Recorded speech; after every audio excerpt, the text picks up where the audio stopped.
Ibu Bapak, Saudari dan Saudara yang terkasih, warga Yakum, pada saat ini kita akan bersama-sama merenungkan sabda Tuhan. Oleh karenanya, mari kita satu hati di dalam doa. Mari kita berdoa. Terbatinkan syukur di dalam setiap hati kami Tuhan, karena pemeliharaan-Mu di dalam kehidupan kami tidak pernah bertepi. Engkau senantiasa mencukupkan apa yang menjadi kebutuhan kami. Dan pada saat ini, kasih-Mu itu nyata, di mana Engkau telah memberikan kami kesempatan untuk sejenak merenungkan sebagian dari sabda kebenaran firman-Mu. Berkatilah hati kami, berkatilah pikiran kami, sehingga kami dapat memahami dan terlebih dapat melakukan apa yang menjadi sabda-Mu di dalam kehidupan kami. Kami sudah siap Tuhan menerima sapaan cinta kasih-Mu. Oleh karena itu, berfirmanlah, kami akan mendengarkan. Inilah syukur kami, doa kami naikkan di dalam persekutuan cinta kasih Bapa, Putra, dan Roh Kudus. Amin. Pada saat ini kita akan merenungkan sabda Tuhan dari kitab Zakaria. Zakaria babnya yang ke-13, ayatnya yang ke-7 sampai yang ke-9. Hai pedang, bangkitlah terhadap gembalaku, terhadap orang-orang yang paling karib kepadaku. Demikianlah firman Tuhan semesta alam. Bunuhlah gembala, sehingga domba-domba tercerai-berai. Aku akan mengenakan tanganku terhadap yang lemah. Maka di seluruh negeri, demikianlah firman Tuhan. 2/3 daripadanya akan dilenyapkan, mati binasa, tetapi 1/3 daripadanya akan tetap hidup. Aku akan menaruh yang 1/3 itu dalam api dan akan memurnikan mereka seperti orang memurnikan perak. Aku akan menguji mereka seperti orang menguji emas. Mereka akan memanggil namaku, dan aku akan menjawab mereka. Aku berkata, mereka adalah umatku, dan mereka akan menjawab, Tuhan adalah Allahku. Demikianlah sabda Tuhan. Yang berbahagia adalah kita yang merenungkan dan juga melakukannya. Amin. Pada suatu ketika saya sedang berkunjung di sebuah tempat, di situ saya melihat ada patung Yesus yang tersalib. Sebagaimana jamak setiap orang ketika melihat patung Yesus tersalib, itu akan merasakan ketersentuhan, akan merasakan ketergerakan, bahkan ada yang sampai di titik kasihan dan tidak sedikit yang bahkan akan menangis. Itulah ketika kita melihat patung Yesus yang tersalib. Pun juga pada saat itu saya, kok bisa ya ada peristiwa seperti itu? Saya tersentuh. Kemudian perasaan itu tidak begitu saja hilang dari hati saya, malah saya tergerak untuk terus merenungkannya.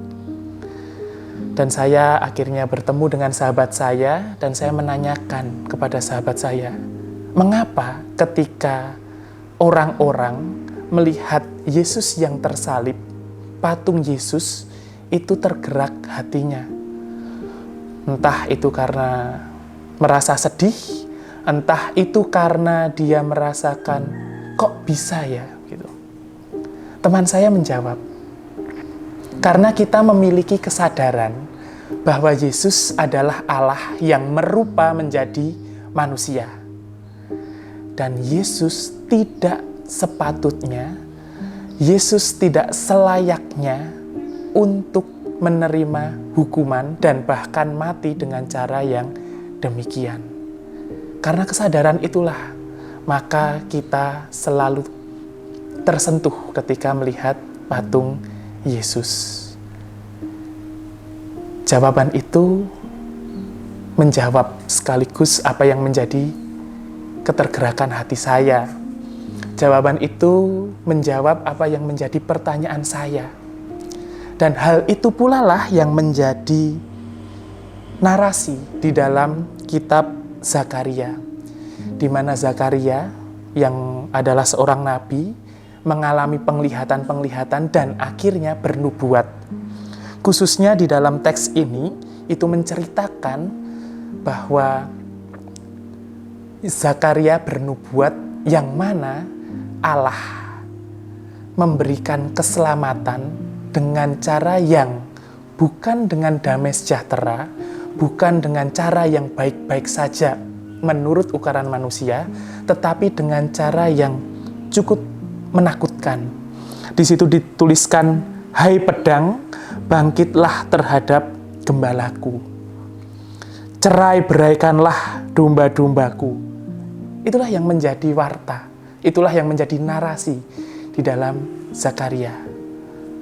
Dan dari sini kita merefleksikan, dan dari sini sudah selayaknya kita ingat bahwa peristiwa keselamatan yang dilakukan oleh Tuhan itu bukan dengan cara yang mudah, bukan dengan cara yang bisa dipahami oleh manusia.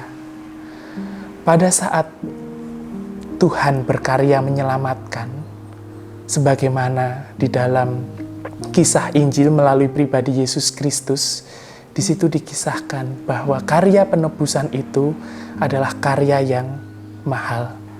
Ia yang sudah sepatutnya Allah yang penuh dengan kemuliaan justru mengambil rupa menjadi seorang manusia yang dihina bahkan mati karena disiksa.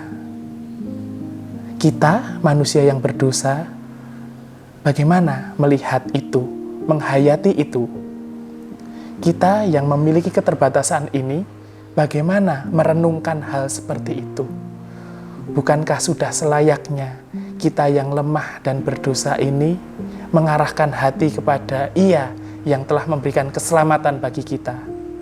Bukankah kita yang berdosa ini, yang penuh dengan keterbatasan ini, bukankah sudah selayaknya meniru apa yang menjadi teladan Tuhan? Memberikan diri, berkorban untuk yang lain. Hal inilah yang kemudian baik dan patut untuk kita renungkan di dalam kita bekerja dan berkarya, di dalam kita menghidupi panggilan Tuhan. Bagaimana kita harus memiliki semangat, spirit di dalam menjawab setiap panggilan Tuhan. Salah satunya tentu adalah dengan kesetiaan. Tuhan yang telah menebus kita menempuh jalan terjal. Kita yang di dalam menjawab panggilannya pun juga dituntut dengan kesetiaan. Dan yang menjadi kesetiaan adalah ujian-ujian dan mungkin setapak yang terjal. Monggo, Ibu Bapak, Saudari dan Saudara yang terkasih, warga Yakum, mari kita meneladan karya penebusan, karya keselamatan yang tidak mudah, tetapi itu indah untuk kehidupan. Mari kita ejawantahkan itu di dalam kerja karya kita, di mana saat ini kita dipanggil di Yakum untuk mengejawantahkan pengorbanan, mengejawantahkan kebaikan Tuhan, mau berkorban, baik itu untuk pekerjaan kita ataupun orang-orang di sekitar kita. Karena hanya dengan demikianlah saya dan panjenengan semua dapat menjadi murid Yesus, abdi Tuhan yang setia. Selamat menjawab panggilan dengan kesetiaan, selamat menjawab panggilan dengan penuh tanggung jawab. Kasih Tuhan memampukan kita. Amin. Saat teduh untuk kita.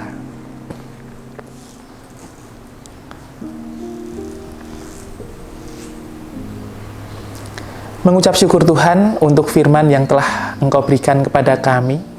Engkau mengingatkan kepada kami bahwa karya keselamatanmu seringkali tidak dapat kami pahami dengan mudah.